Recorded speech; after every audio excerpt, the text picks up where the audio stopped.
Last call in लोग करते हैं।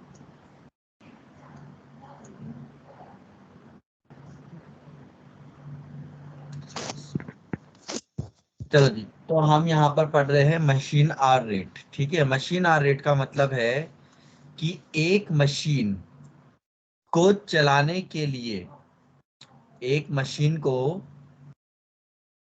चलाने के लिए 1 घंटे में कितना खर्चा आता है। एक मशीन को चलाने के लिए 1 घंटे में कितना खर्चा आता है, उसको हम मशीन आर रेट बोलते हैं। अब अगर हम ये पता कर लें, अगर हम ये पता कर लें कि ये मशीन है, ये एक पेंसिल को बनाने में 1 घंटा लगाती है और 1 घंटे में ये 75 पैसे खर्च करती है।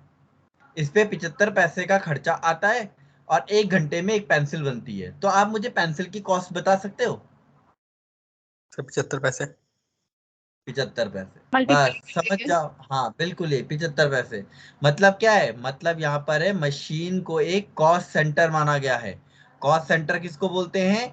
एक ऐसे पॉइंट को या एक ऐसी जगह को जहां पर सारी कॉस्ट को पहले क्या कर लेते हैं, इकट्ठा कर लेते हैं। ठीक है, इकट्ठा और कर लेते फिर हैं। उस कॉस्ट को एक क्या बना लेते हैं, उस कॉस्ट को, उस पार्ट को, उस एरिया को हम क्या बना लेते हैं, कॉस्ट का एक सेंटर बना लेते हैं। और उसके बाद हम कॉस्ट को एलोकेट कर पाते हैं। पहले एक जगह पे सारी कॉस्ट इकट्ठा कर लेते हैं और फिर एलोकेट कर लेते हैं। तो यहाँ पर पहले क्या करेंगे हम, पहले सारी कॉस्ट मशीन के ऊपर हम एलोकेट कर लेंगे, जो जो मशीन के ऊपर लग रही होगी। फिर इसकी मदद से हम जो जितनी पेंसिल बनाएंगे उनकी कॉस्ट का पता कर पाएंगे। तो एक कॉस्ट सेंटर यहाँ पे आपके लिए, यहाँ पे आपके लिए एक थ्योरी का क्वेश्चन बन जाता है असिस्टेंट अकाउंटेंट में। क्या बन जाता है कि मशीन को क्या माना गया है यहाँ पर, मशीन आर रेट के अंदर? Cost cost centre. सेंटर। ये बहुत इंपॉर्टेंट वर्ड है। फिर क्या है, यहाँ पे जितना भी खर्चा एलोकेट होता है एक मशीन के ऊपर, चाहे उसमें फैक्ट्री ओवरहेड लग रहा हो, ठीक है, इसमें फैक्ट्री ओवरहेड भी इंक्लूड होगा। सारी मशीन, खाली मशीन के एक्सपेंसेस इंक्लूड नहीं होते, हम यहाँ पर फैक्ट्री ओवरहेड को भी इंक्लूड कर लेते हैं। यहाँ पर वर्किंग आवर्स हमारे पास एस्टिमेट हमें पहले से पता होते हैं। Those expenses which are directly related to machine, ऐसे खर्चे जो मशीन से डायरेक्टली रिलेटेड हैं, ठीक है, डायरेक्टली रिलेटेड है, वो तो उसी मशीन पे लगा देते हैं। अब हमको ये पता है कि ये मशीन है और ये मशीन जो है 2 लाख रुपए की है और इसको 10 साल चलना है, तो हमको डेप्रिसिएशन पता चल रहा है ना इसका, तो ये डायरेक्ट इसी मशीन के ऊपर लग जाएगा। ठीक है, जी सर। अच्छा, और क्या होगा, अगर मान लीजिए इस पे एक वर्कर काम करता है तो उसकी सैलरी भी इसी पे जाके लग जाएगी, है ना। और अब मैं इनडायरेक्ट का एग्जांपल देता हूँ। इनडायरेक्ट का एग्जांपल ये देखो, यहाँ पे एक सुपरवाइजर खड़ा है। सुपरवाइजर अपने नीचे 2 वर्कर्स को देखता है और दोनों वर्कर अलग अलग मशीनों पे काम करते हैं। एक मिनट।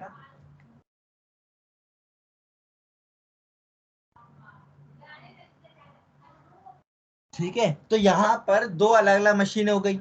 तो जो इसकी सैलरी होगी, जो इसकी सैलरी होगी वो डायरेक्टली इन मशीनों के ऊपर नहीं लग रही है, वो इनडायरेक्टली लग रही है। डायरेक्टली तो ये लग रही है, ये तो इनडायरेक्ट है। क्यों? मान लो 200 रुपए लेता है, तो 100 रुपए इस मशीन के, 100 रुपए इस मशीन के। पर ये डायरेक्ट तो नहीं लग रहा ना इस मशीन के ऊपर, डायरेक्ट तो काम करने नहीं आ रहा इस मशीन के ऊपर। वो तो इसके ऊपर जो वर्कर बैठा हुआ है उसके ऊपर काम करता है, ये तो इनको सुपरवाइज करता है, मशीन को थोड़ा ना करता है। तो इसे हम इनडायरेक्ट बोलते हैं। अगर ऐसे कोई एक्सपेंसेस हैं, अगर ऐसे कोई एक्सपेंसेस हैं तो इनका एलोकेशन, यानी कि इनको चार्ज करना है मशीन के ऊपर, वो एक रूल के अकॉर्डिंग किया जाएगा। वो रूल अभी आगे मैं बताऊंगा।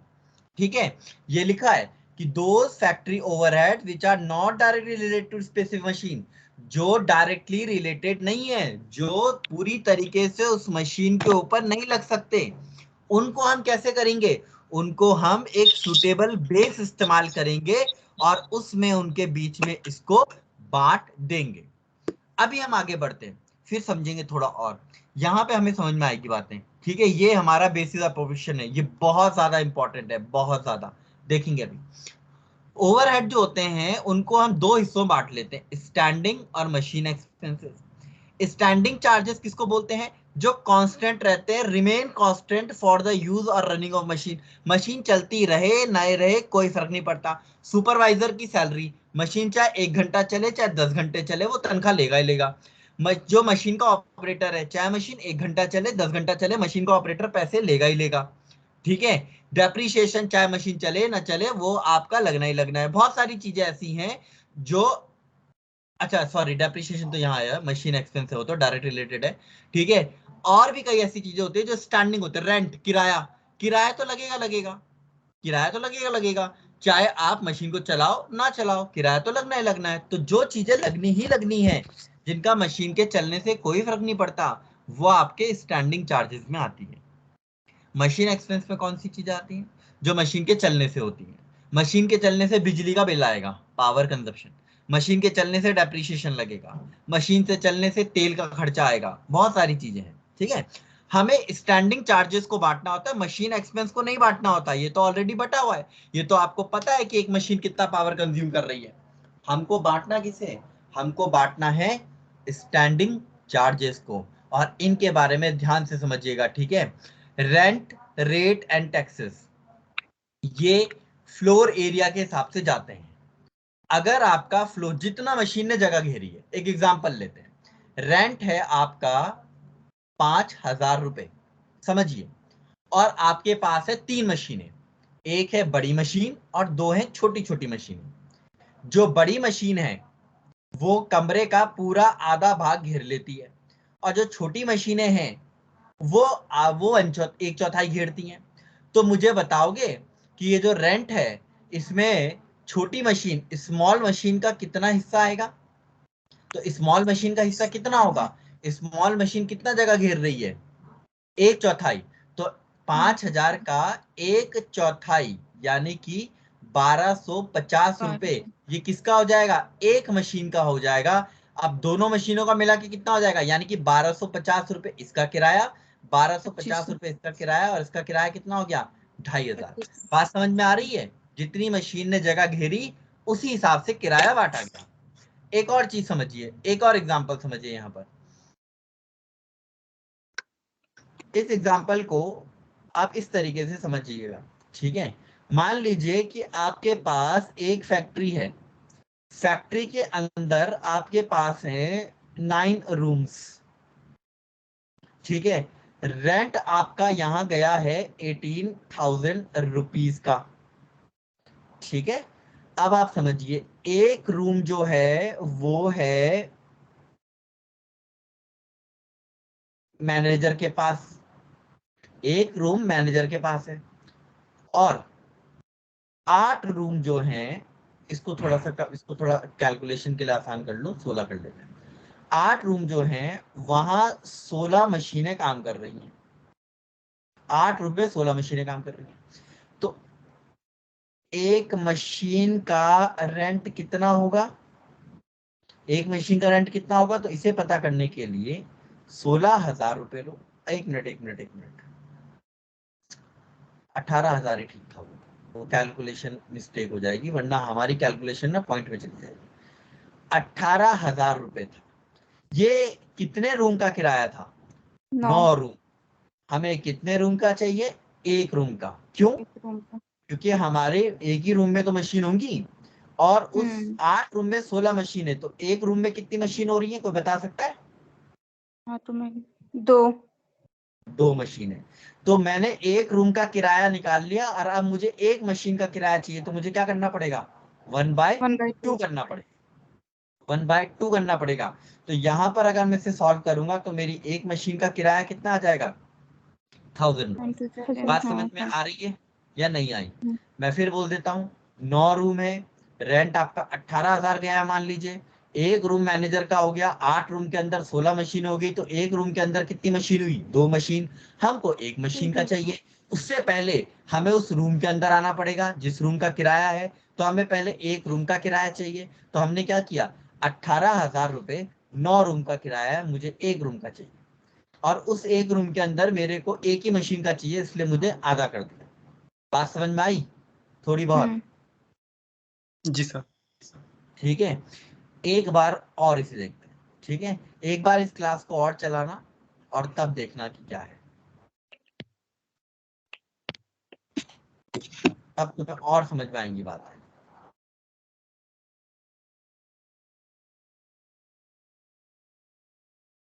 ठीक है, तो एक और समझो क्वेश्चन। मान लो कि आपके यहाँ 4 रूम है फैक्ट्री के अंदर, रेंट जा रहा है इनका 16,000 रुपए। एक रूम में तो तुम्हारा मैनेजर बैठा हुआ है, एक रूम में सुपरवाइजर बैठे रहते हैं, और तुम्हारे पास 8 मशीनें हैं। 8 मशीनें हैं जिसमें से 4 बड़ी मशीनें हैं और 4 स्मॉल मशीन है। बड़ी मशीन आधा कमरा घेरती है और छोटी मशीन 1/4 रूम घेरती है। तो स्मॉल मशीन का रेंट कितना होगा? स्मॉल मशीन का रेंट कितना होगा? तो बड़ा सिंपल है, आप पहले लिखो 16,000 रुपए तो किराया है। अच्छा, अगर ये पर मंथ किराया होगा और तुमसे वो एनुअल रेंट मांगेगा तो क्या करना पड़ेगा? 12 मल्टीप्लाई से 12। मल्टीप्लाई भी करना पड़ेगा। 12 से मल्टीप्लाई भी करना पड़ेगा। अगर कुछ नहीं बोलेगा ना तो मान लेना 1 ही साल का किराया है। तो भैया 16,000 रुपए किराया था। कितने रूम का था? 4 रूम का था। मुझे स्मॉल मशीन का चाहिए। स्मॉल मशीन कितना कितना जगह घेरती है? 1/4। 1/4 जगह घेरती है। स्मॉल मशीन कितना जगह घेरती है? 1/4 जगह घेरती है। 4 रूम में से 4 रूम में भले ही 2 में वो रहता है, लेकिन 2 में तो मशीनें होंगी। हमें तो 2 मशीनों का चाहिए, बाकी एक रूम का तो मैनेजर का है ना। मैनेजर अपने रूम का किराया खुद देगा, सुपरवाइजर खुद देगा। तो हमने तो यहाँ पर मशीन को देखा कि एक तो रूम है, ये तो रूम के लिए है, 4 में से एक रूम। और ये किसके लिए है? ये है मशीन ने जितनी जगह घेरी है, मशीन ने 1/4 जगह घेरी है। जब हमने इसे कैलकुलेट किया कितना आया? 1,000 रुपए। और अगर मैं यही चीज लार्ज मशीन के लिए करता या मैं अपनी बड़ी मशीन के लिए करता तो मैं क्या करता? मैं लिखता 16,000 2/2। रुपए। वही 1/4, क्योंकि एक मशीन 4 कमरों में से एक मशीन, मतलब एक कमरे का देखना ना। और जगह कितनी घेरती है मशीन? आधी जगह घेरती है। तो अगर मैं इसे कैलकुलेट करूं तो ये कितना आ जाएगा? 2,000। 2,000 रुपए किराया। किसी को दिक्कत यहाँ पर? नहीं सर। No sir. ठीक है, चलिए आगे बढ़ते हैं थोड़ा सा। तो ये तो हमें समझ में आ गया मशीन के ऊपर केसेस जो आपसे रेंट पूछ सकता है। तो ये लॉजिकल क्वेश्चंस हैं। तुम्हारा लॉजिक थोड़ा सा चल गया, काम कर गया, तो ये आराम से सॉल्व हो जाते हैं। इनको ज्यादा याद करने की जरूरत भी नहीं होती, बस लॉजिक पे चलते हैं। ठीक है, उससे ज्यादा उसमें नहीं होता। अब आता है हमारा लाइटिंग एंड हीटिंग। नाउ बिजली मतलब रोशनी और गर्मी के बारे में। तो क्या है यहाँ पर? यहाँ पे है नंबर ऑफ लाइट पॉइंट्स। पहले तो ये देखो कि चलो ठीक है, आपकी मशीनें लगी हुई हैं। अब ये मशीनें यहाँ लगी हुई हैं, यहाँ पे कुछ सॉकेट्स लगे हुए हैं। ठीक है, अब आपको सबसे पहला क्या ढूंढना है? पहला पहला जो आपका रूल है, पहला रूल ये है कि आप लाइट पॉइंट्स देखिए उस मशीन से कितने जुड़े हुए हैं। मतलब इस मशीन ने 2 वायर घेरे हुए हैं, इसने एक ही वायर लगा रखा है, इसने भी एक ही वायर लगा रखा है, और इसने भी एक ही वायर लगा रखा है। अब मैं मान लेता हूं कि लाइटिंग का बिल ये मशीन ए है, मशीन बी, मशीन सी, मशीन डी। मशीन ए की तरफ से दो तारे जा रही हैं।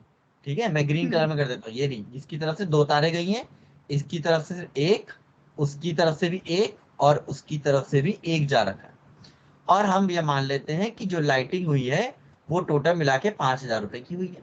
तो मशीन ए का कितना आएगा, कोई बताएगा यहाँ पर? इस पहले वाले पॉइंट के हिसाब से 5,000 में 5 2,000। पॉइंट थे ना? 5 पॉइंट थे ना? जी ये सर। 5 पॉइंट, तभी तो पांचों पॉइंट लगे होंगे। अच्छा, मान हाँ लीजिए उसने बोल दिया कि यहाँ पे तो 10 पॉइंट है, उसे खुद ही बोल दिया 10 पॉइंट है। ठीक है, फिर यहाँ पे भी 10 लिख तो दिया, 10 10। पॉइंट है। 10 में से कितना पॉइंट घेरे हैं मशीने ने? 2। 2। 2/2। ठीक है, बाकी के एक एक किसने घेरे हैं? बी वगैरह। तो बी का कितना निकलता है? बी का निकलता है 5,000 इंटू 1/10। 1/10। पॉइंट से देखो 1/10। और कितने पॉइंट उसने घेरे हैं वो लगा दो। बात समझ में आ रही है? जी सर। ठीक है, यस तो सर। ये आपका इसके बारे में हो गया। क्योंकि पहला केस जब पॉइंट की बात करता है, चलो पॉइंट नहीं दे रखे, नहीं दिए उसने पॉइंट। सेकंड कैटेगरी क्या होती है? देखो वो देगा पॉइंट ही, वो देगा आपको पॉइंट ही, ये कंफर्म है।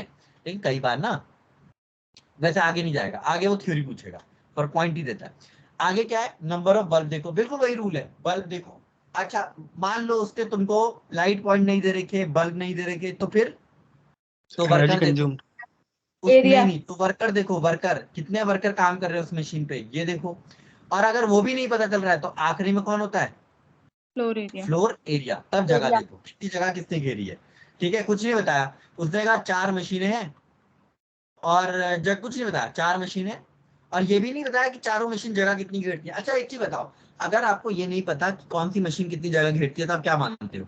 आप मानोगे इक्वल, आप मानोगे बराबर घेरती है, वरना वो आपको बताएगा एक चौथाई, एक आधा, एक तिहाई, वो खुद बोलेगा 1/3, 1/4, 1/2, वो खुद ही बोलेगा। ठीक है, परसेंटेज में बोल देगा 25% जगह घेरती है, 75% जगह घेरती है, या बोल देगा 50% घेरती है, 50% घेरती है, या बोल देगा 25 एक घेरती है, 35% घेरती है, 45% घेरती है, कुछ भी बना सकता है परसेंटेज में तो।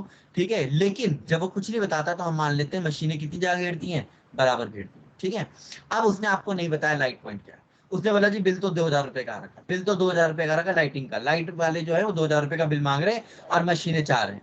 अब मुझे पता ही नहीं कौन सी मशीन कितनी जगह घेर के बैठी है, तो मैं क्या मानूंगा? तो मैं मानूंगा कि हर मशीन ने बराबर जगह घेरी है, तो मेरी एक मशीन ने 500 रुपए का बिल बनाया है। आई बात समझ में? जी सर। चलिए अगला बढ़ते हैं। अगला हमारे पास आता है इंश्योरेंस। इंश्योरेंस चलता है मशीन की वैल्यू के हिसाब से। अब मान लीजिए आपका इंश्योरेंस का बिल आ रखा है 10,000 रुपए, आपने इंश्योरेंस 10,000 रुपए का पे करना है। आपकी मशीन 1 2 लाख रुपए की है और आपकी मशीन 2 मान लेते हैं 4 लाख रुपए की है। तो क्या बताओ 5,000 5,000 रुपए दोगे आप इन दोनों को? नहीं। नहीं सर। मशीन टू की तो बेइज्जती हो जाएगी। 4 लाख रुपए की मशीन है और इंश्योरेंस सिर्फ 5,000 रुपए का, और जबकि ये 2 लाख की है, इसका भी 5,000 का, दोनों को बराबर थोड़ी ना हो सकता है।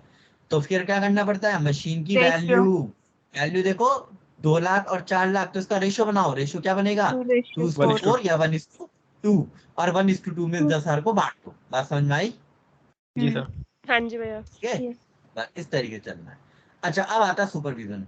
सुपरविजन में आपको क्या करना पड़ता है? सुपरविजन में आपको देखना पड़ता है कि जो फोरमैन और सुपरवाइजर है उसने अपना कितना टाइम डिवोट किया है। वो कहता है एक सुपरवाइजर है आधा घंटा मतलब आधा टाइम देता है लार्ज मशीन को, एक चौथाई देता है स्मॉल मशीन को, और ये लेता है 2,000 रुपए। तो बताना लार्ज मशीन के केस में कितना आएगा? 1000 सर। बता। 1,000 रुपए। 1,000 रुपए, क्योंकि वो आधा ही समय देता है। और स्मॉल मशीन के केस में कितना आ जाएगा? 500। ये आ जाएगा 500। 500, 2,000 इंटू 1/4 यानी कि 500। ठीक है, इस तरीके से तो आपको देखना है बस ध्यान से कि वो क्या बोल रहा है। ठीक है, कितना सुपरविजन बता रहा है। ठीक, उसके बाद चलते हैं थोड़ा सा और आगे।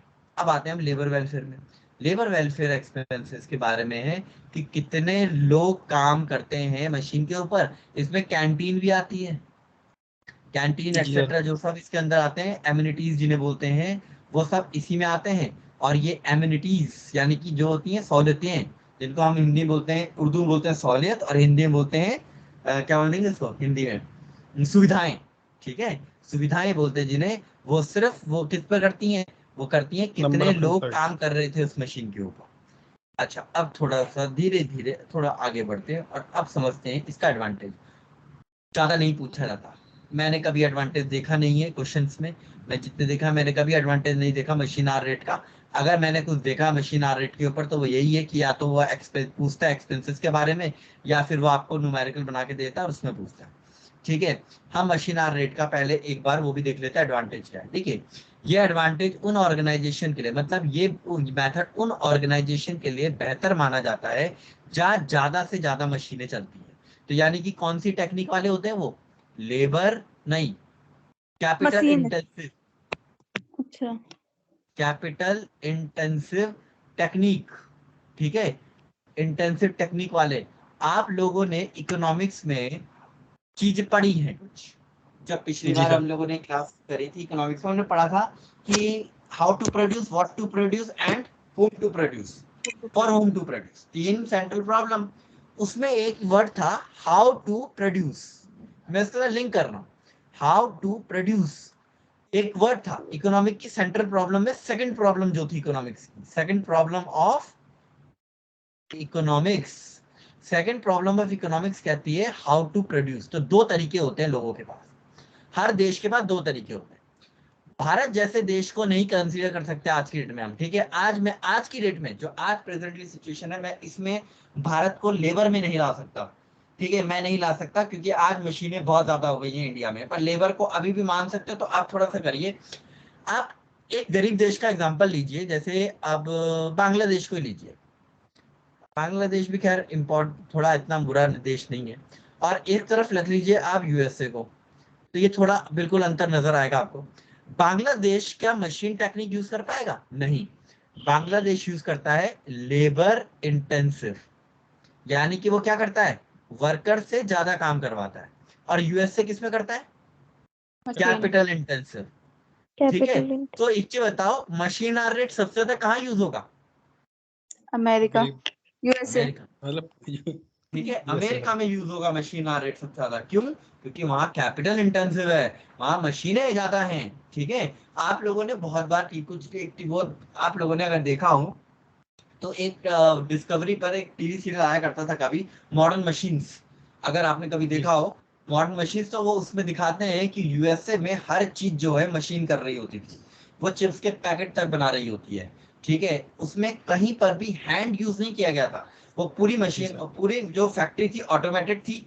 तो एक तरफ लगा दिया जाता था, वो उसे खुद ही धोती थी, खुद ही काटती थी, खुद ही एक जगह पर उसको फिट करती थी, ठीक है। और उसका वो चिप्स वगैरह बनाकर खुद ही पैक कर कर डब्बों में डाल देती थी। ये एक कैपिटल इंटेंसिव टेक्निक है। अब इसी चीज को बांग्लादेश में लगाओ, ऐसा नहीं होगा। बांग्लादेश में आलू को काटने के लिए तो चलो मशीनें होंगी, लेकिन उसके बाद जो कटे हुए पीसेज होंगे उनको सुखाने के लिए कोई और आदमी ले जाएंगे, मतलब उनको इधर उधर ले जाने के लिए बहुत लोग लगेंगे, ठीक है। तो उस केस में हम लेबर इंटेंसिव बोलते हैं। तो ये कहाँ एडवांटेज करता है हमको? कैपिटल इंटेंसिव टेक्निक में हमारे को एडवांटेज देता है।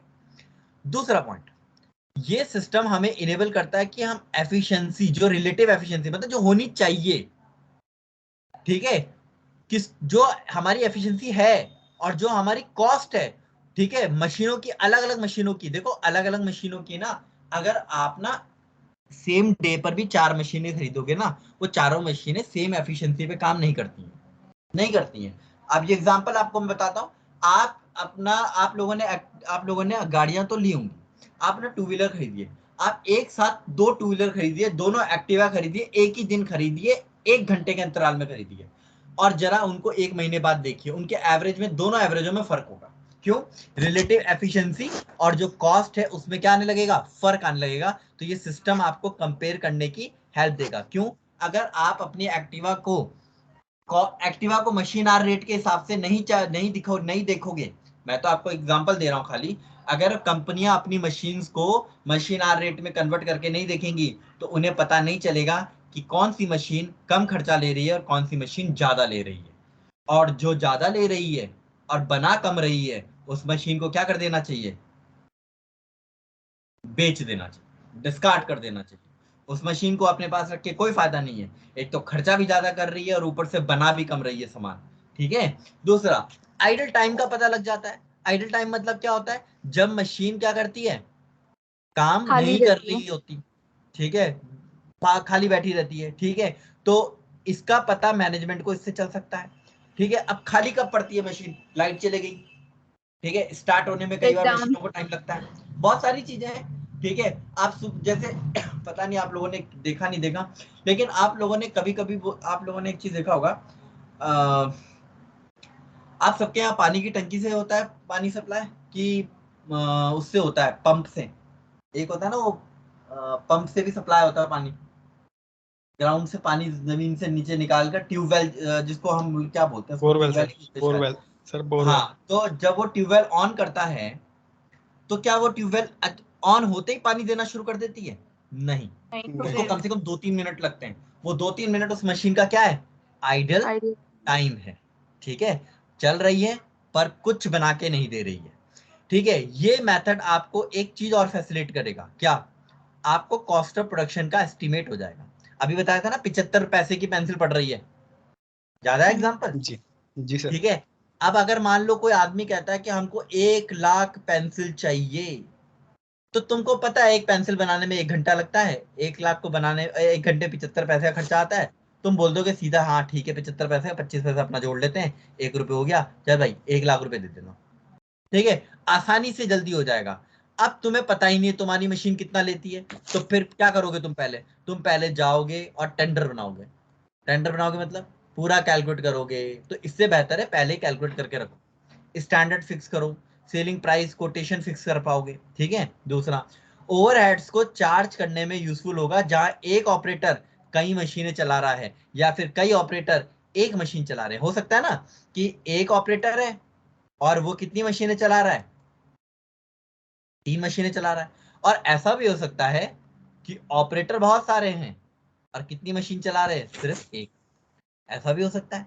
तो इनकी सैलरी बन रही है, अब ये सैलरी 3,000 3,000 3,000 3,000, तो क्या इसकी सैलरी कितनी, मशीन के ऊपर चार्ज कितने का आया, 9,000 का, और यहाँ 3,000 है, लेकिन बताओ मशीन के ऊपर कितना आया, 1,000 1,000 और 1,000। बात समझ में आ रही है? जी सर। तो आप ये पता कर पाते हो कि आपके जो मशीन है उनके ऊपर खर्चा वगैरह, जहां पर बहुत सारे ऑपरेटर काम कर रहे हैं वहां पर भी आप अपना खर्चा एक जगह पर केंद्रित सेंट्रलाइज कर सकते हो। इसी को बोलते हैं कॉस्ट सेंटर, एक जगह पर अपने एक्सपेंस को सेंट्रलाइज करना। अच्छा, ये कहाँ नहीं लग सकता, अभी बताया मैंने, ये लेबर इंटेंसिव इंडस्ट्री में नहीं लगता, दैट मीन्स ये बांग्लादेश में नहीं लगाया जा सकता। ऐसा नहीं कि बांग्लादेश में लगाते लगाते हैं भैया, बांग्लादेश में भी चार्टर्ड अकाउंटेंट्स हैं, बांग्लादेश में भी कंपनी सेक्रेटरीज हैं, ऐसा थोड़ी ना है कि उनके यहाँ नहीं है। आप वो आजाद हुए हमसे, मतलब हमसे अलग हुए, तो इसका मतलब ये थोड़ी ना कि उनके चलते नहीं है। आप लोगों को पता है आपका कॉन्ट्रैक्ट एक्ट जो है, इंडियन कॉन्ट्रैक्ट एक्ट, वो आज भी पाकिस्तान में भी चलता है और बांग्लादेश में भी चलता है, सेम सेक्शन आप उठा के देखिए, एक एक लाइन सेम है, बस वो एक बांग्लादेश लिख देता है, एक अपने इंडिया लिख देता है, सेम सेक्शन है। इवन आईपीसी किसमें, बांग्लादेश और हमारी आईपीसी सेम है, इंडियन पैनल कोड, ठीक है। बहुत सारे लॉ हमारे क्या है, सेम है, क्योंकि हम अलग नहीं हुए, तो वही चीज है। तो ठीक है, अब यहाँ पर हम क्या समझ रहे हैं कि लेबर इंटेंसिव में नहीं लगेगा। दूसरा, ये क्लैरिकल वर्क है, आपको एक आदमी और नहीं बैठाना पड़ रहा है जो इनका खर्चा देख रहा है, ठीक है, एडिशनल डेटा रिकॉर्ड करना पड़ रहा है आपको, ठीक है, तो इसका खर्चा और आपका लग जाता है। ठीक है जी, यहां तक बात समझ में आई? पहले बताइए फटाफट। जी सर। आगे। Yes sir. अब यहाँ पर आपको एक चीज नजर आती है कि ये है मशीन आर रेट का एक फॉर्मेट, बट हमारा कोई मतलब नहीं है फॉर्मेट के साथ। क्यों नहीं पूछता? असिस्टेंट अकाउंटेंट के एग्जाम में उसने आपसे क्या पूछना है, उसने आपसे इतना बड़ा फॉर्मेट थोड़ा ना पूछना है, लेकिन फिर भी इस फॉर्मेट के बारे में थोड़ी बातें करते हैं और थोड़ा इसको समझते हैं। देखिए, इसमें एक बेस पीरियड लिखा हुआ है, बेस पीरियड का मतलब होता है कितने महीने के लिए आप इसको चला रहे हो, 6 महीने, 1 मिनट यार, ये कलर थोड़ा सा गड़बड़ हो गया, हाँ ये ठीक है, 6 महीने। फिर यहाँ पे देना पड़ता है वर्किंग आवर्स कितने, मान लीजिए 2,000 घंटे काम किया, 6 महीने में मशीन ने कितने घंटे काम किया, 2,000। और कौन सी मशीन के लिए, मशीन नंबर 1 या machine number 12, machine number 13, machine number 123, तो यहाँ मशीन नंबर पड़ जाता है, कितने कितने महीने के लिए बना रहे हो और कितने घंटे का उसमें लाइफ है। अब ये जो वर्किंग लाइफ है इसी से पर आवर निकलेगा। अब यहाँ देखो, रेंट, रेंट कैसे निकलता है, याद है मैंने भी बताया था, according to the area. Floor area. Light कैसे निकलती है, light point, bulb, point. Floor area या नंबर ऑफ वर्कर। सुपरविजन कैसे निकलता है, जितना टाइम दिया। लेबर वेलफेयर, जितने वर्कर थे। इंश्योरेंस, जितनी वैल्यू थी। लुब्रिकेंट वगैरह, on the basis of given information, इसका इंफॉर्मेशन देता है वो। Lubricant, cotton waste, consumer store, इनका इंफॉर्मेशन वो आपको दिया जाता है, कुछ और तरीका उसका है नहीं। क्यों? मशीनें ऑयल कैसा भी कंज्यूम कर सकती है, लुब्रिकेंट कैसा भी कंज्यूम कर सकती हैं। आपकी एक ही दिन लाई हुई एक एक्टिवा नहीं मांग रही इंजन ऑयल, लेकिन दूसरी वाली मांगती है, ठीक है। और other expenses on justified basis, justified basis का मतलब क्या होता है, जैसा आपको ठीक लगे। पर हमें इन दोनों के बारे में नहीं पढ़ना था, हमें पढ़ना है 5 तक, इसे याद करके जाना, ये 5 तक, ठीक है। उसके बाद ये जितना आता है टोटल, उस टोटल को हम वर्किंग आवर से डिवाइड कर लेते हैं, पर आवर आ जाता है। फिर डेप्रिसिएशन कैसे निकलता है, मशीन की cost minus scrap divided by, ध्यान रखना अगर आपको डायरेक्ट पर आवर चाहिए तो किससे डिवाइड करना पड़ेगा, वर्किंग लाइफ से। पर कौन सी वर्किंग लाइफ से, जो आवर्स में होगी, जो आवर्स में होगी। मैं क्वेश्चन देता हूँ, ध्यान से सुनिए।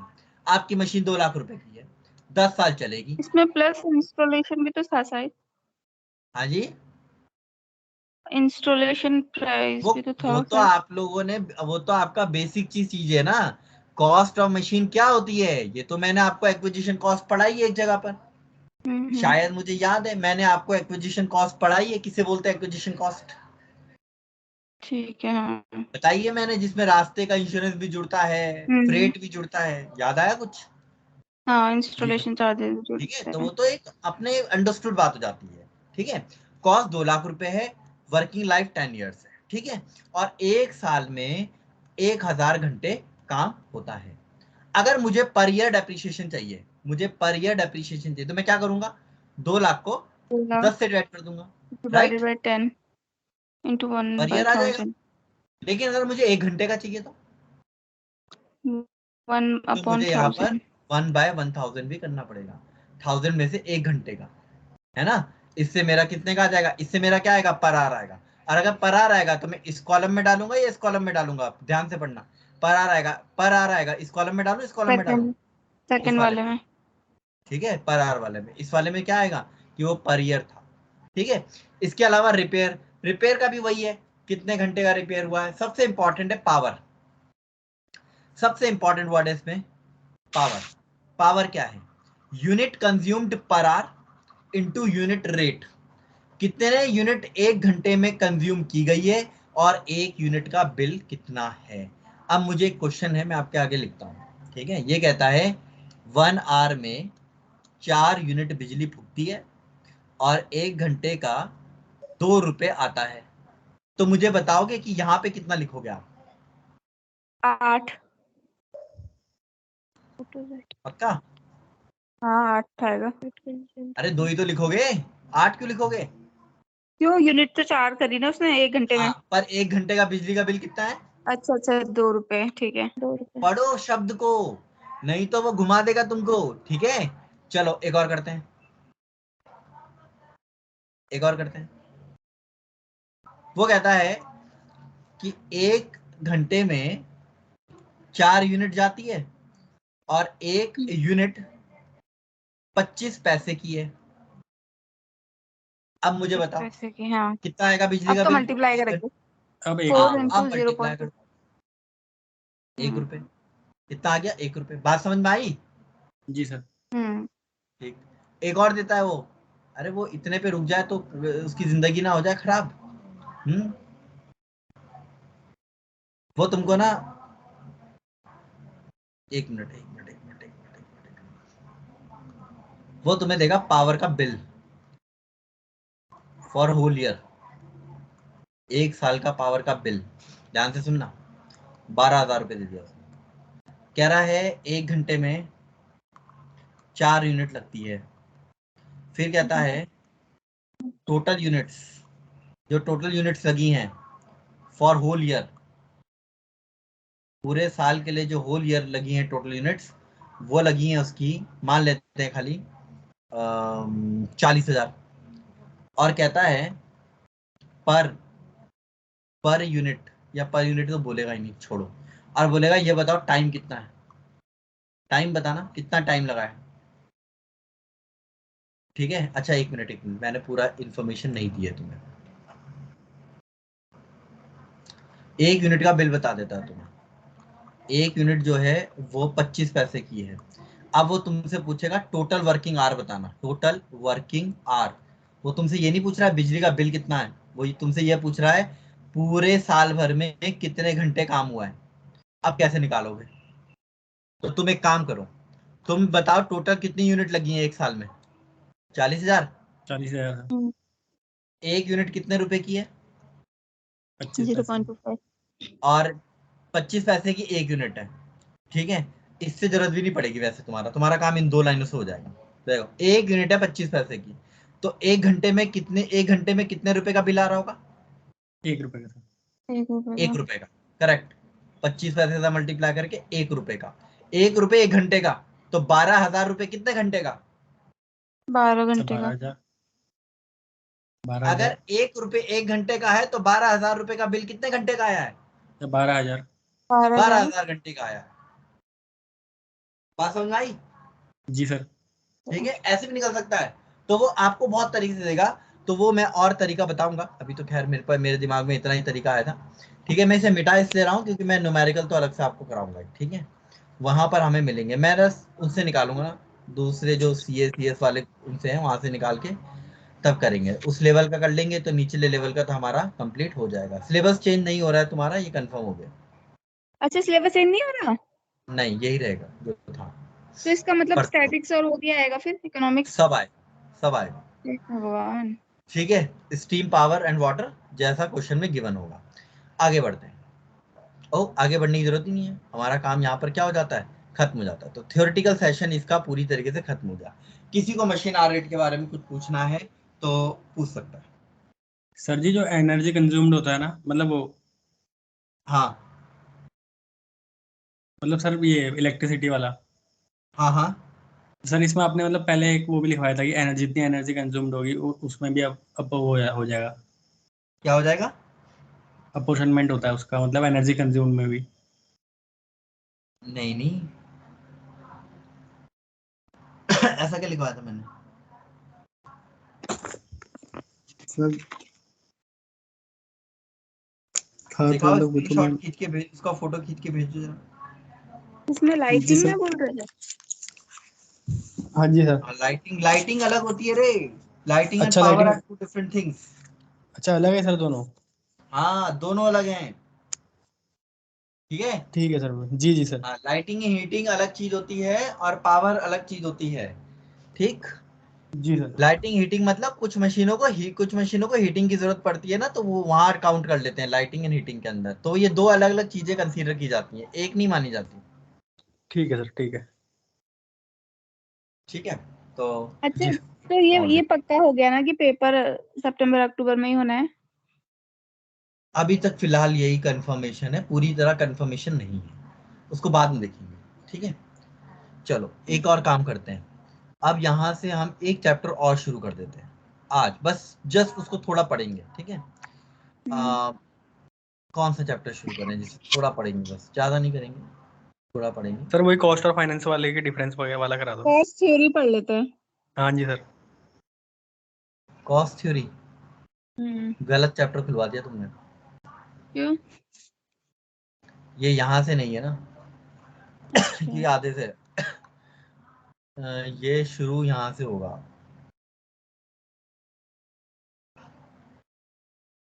ये किसी दूसरे जगह से शुरू हुआ था, मतलब मैंने कहीं और चल रहा होगा, वहां से शुरू किया होगा। भैया कॉस्ट, जॉब कॉस्टिंग करा दो ना, छोटा सा है। नहीं बेटे, जॉब कॉस्टिंग छोटा नहीं है इतना, रुक जाओ, छोटा ही उसको तो थोड़ा दिखा डिटेल है। रखा। हाँ, मैं इसमें थोड़ा एडिशन करने वाला हूँ ना इस बार, अच्छा ठीक है। इसलिए चलो छोड़ो, कॉन्ट्रैक्ट तो शुरू करते हैं, और कॉन्ट्रैक्ट में थोड़ा सा ही पढ़ेंगे, फिर देख लेंगे उसको। कॉन्ट्रैक्ट वैसे भी थोड़ा सा है, और इसमें से न्यूमेरिकल आ जाए, इसमें से न्यूमेरिकल नहीं फॉर्मूला आता है, वाओ, इसमें से तो फॉर्मूला आता है एक। ठीक है, पहले हम कॉन्ट्रैक्ट समझते हैं। ये जो कॉन्ट्रैक्ट है और जो लॉ में कॉन्ट्रैक्ट है, दोनों अलग चीज है।